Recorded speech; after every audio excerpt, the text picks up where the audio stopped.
My name is Andrew Richards. I'm speaking from well-aligned Cammeray today. Got the ultrasound with me. Look, you can use ultrasound for a whole lot of conditions, particularly in the subacute and sort of more chronic phase. And today we're going to talk about its use for something like subacromial bursitis in the shoulder. It's something we use it quite frequently for.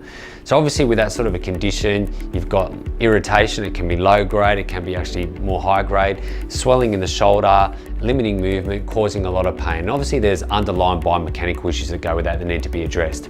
But one of the things that can help push you along in your rehab and your ability to exercise and treat your way through that is to settle the swelling down and limit some of that scar tissue formation. The ultrasound can be great for that. So what we use this system for is, what makes it really unique is the fact that it's got a whole lot of protocols already embedded into the system so that it makes it really easy to use. So we'd simply go to the body part, we'd tick on the shoulder, and we go into subacromial bursitis or impingement. We'd tick that, and what we know we're dealing with is something that's chronic. So it didn't just happen yesterday or the week before. This has been hanging around for a few months. We tick chronic. It gives us a few options. Now, it doesn't just give us ultrasound as an option, but today that's what I know I want to use. So we tick on ultrasound. Gives us the protocol there. With this one, we just have to select the wattage we want to use and off we go. And that's how we'd use it for treating subacromial bursitis.